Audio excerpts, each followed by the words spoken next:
Hello, मैं इसके Gupta exam tutorial पर आपका स्वागत है। अगर चैनल को सब्सक्राइब नहीं किए तो सब्सक्राइब कर लीजिए, बेल आइकन को भी दबा दीजिए जिससे हर नोटिफिकेशन आपके पास पहुंचे और दोस्तों में ज़्यादा से ज़्यादा शेयर करें, सब्सक्राइब करें।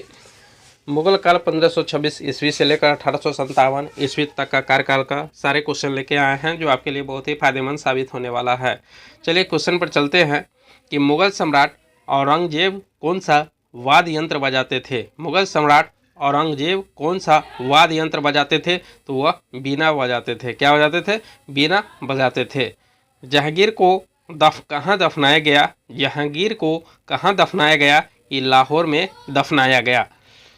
वह प्रसिद्ध जैन आचार्य कौन थे जिनको अकबर ने बहुत सम्मानित किया था? वह प्रसिद्ध जैन आचार्य कौन थे जिनको अकबर ने बहुत सम्मानित किया था? तो यह है हरिविजय सूरी थे। कौन थे? हरिविजय सूरी। नेक्स्ट पर चलते हैं। लंदन में ब्रिटिश ईस्ट इंडिया कंपनी के गठन के समय भारत में कौन सा बादशाह था? लंदन में ब्रिटिश ईस्ट इंडिया कंपनी के गठन के समय भारत में कौन बादशाह था? तो वह अकबर था। शाहजहां के काल में कौन यूरोपीय यात्री भारत आया? शाहजहां के काल में कौन यूरोपीय यात्री भारत आया? तो यह पीटर मुंडी आया। अकबर ने दिन ए इलाही वर्ष में प्रारंभ किया। अकबर ने दिन ए इलाही वर्ष में प्रारंभ किया था, तो ये 1582 ईस्वी में प्रारंभ किया था। कौन अकबर के दरबार में चित्रकार नहीं था? तो ये बाई ऑप्शन क्वेश्चन हो गया। अकबर के दरबार में कल्याण दास चित्रकार नहीं था। बाबर ने सर्वप्रथम पाशा की पदवी धारण की थी। बाबर ने सर्वप्रथम पाशा की पदवी धारण की थी, काबुल में धारण किया था। नेक्स्ट पर चलते हैं। कौन नूरजहां के गुट का सदस्य नहीं था? यह भी बाई ऑप्शन है। तो जहांगीर नूरजहां के गुट का सदस्य नहीं था। कौन सा शाहजहां के शासनकाल का राज कवि था?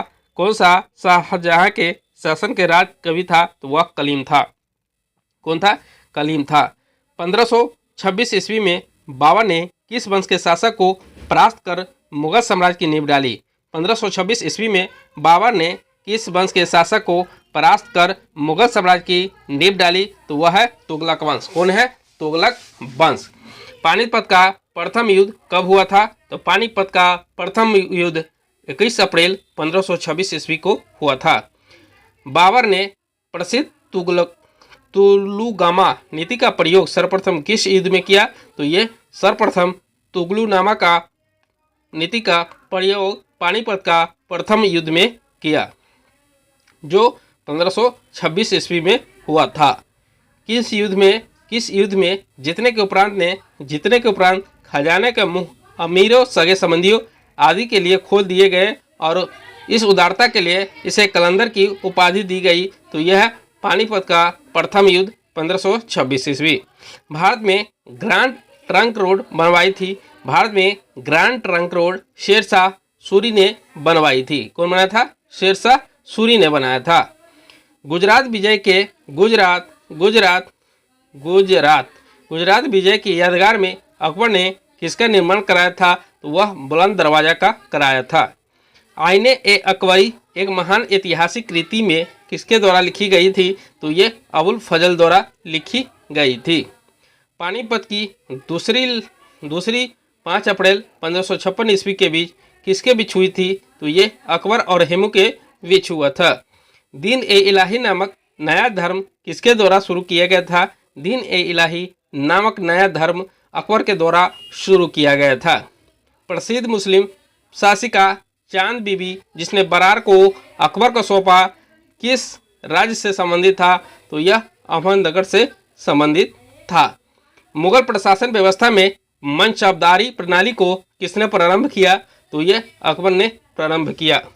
अपने काल के महान संगीतज्ञ तानसेन किसके दरबार में थे? अपने काल में महान संगीतज्ञ तानसेन किसके दरबार में थे? तो वह अकबर के दरबार में थे। मुगल काल की राजभाषा क्या थी? मुगल काल की राजभाषा दो थी, फारसी थी। कौन था? फारसी था। सती प्रथा की भर्त्सना करने वाले मुगल सम्राट कौन था? तो ये अकबर था। कौन था?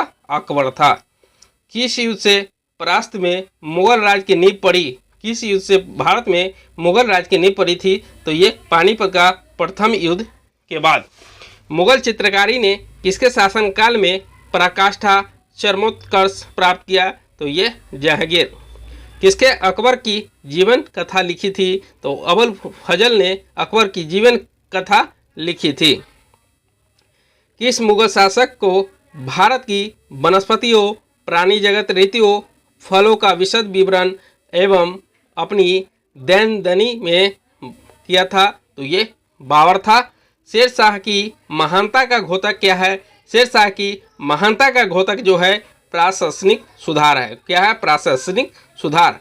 हुमायूं किसने लिखा था? हुमायूंनामा गुलबदन बेगम ने लिखा था। अकबर के शासन में महाभारत का फारसी भाषा में अनुवाद किया गया था, वह किस नाम से जाना जाता है? अकबर के शासन में महाभारत का फारसी भाषा में अनुवाद किया गया था, वह किस नाम से जाना जाता है? तो वह रज्मनामा के नाम से जाना जाता है। किस मुगल सम्राट ने सैयद भाइयों को गिराया था? किस मुगल सम्राट ने सैयद भाइयों को गिराया था? तो ये मोहम्मद शाह ने गिराया था। कौन अंतिम मुगल सम्राट थे? तो बहादुर शाह जफर द्वितीय अंतिम मुगल सम्राट थे। अकबर के शासनकाल में भूरा राजस्व सुधारों के लिए कौन उत्तरदायी था? अकबर के शासनकाल में भूरा राजस्व सुधारों के लिए कौन उत्तरदायी था? तो यह टोडरमल उत्तरदायी था। अकबर द्वारा बनाए गए उपासना भवन पूजा गृह का क्या नाम था? अकबर द्वारा बनाए गए उपासना भवन का पूजा गृह का क्या नाम था? तो यह है इबादत खाना।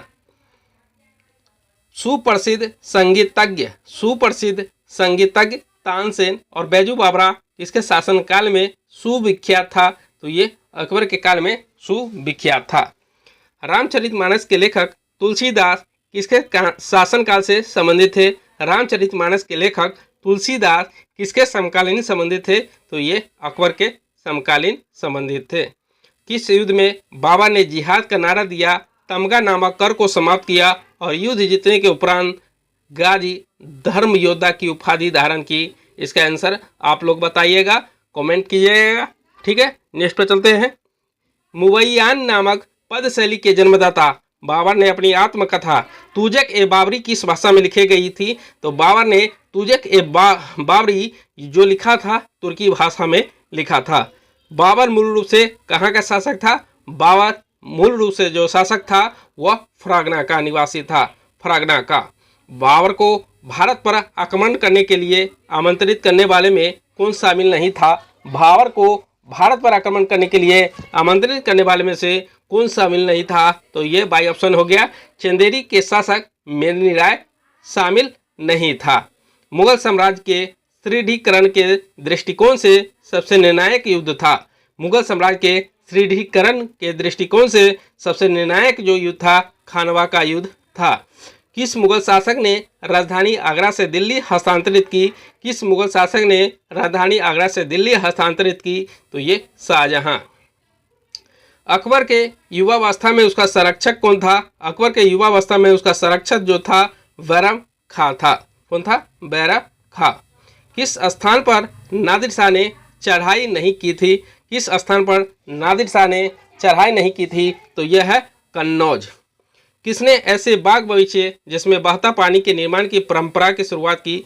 किसने ऐसे बाग बगीचे जिसमें बहता पानी के निर्माण की परंपरा की शुरुआत की थी? तो वह शुरुआत किया था बाबर ने किया था।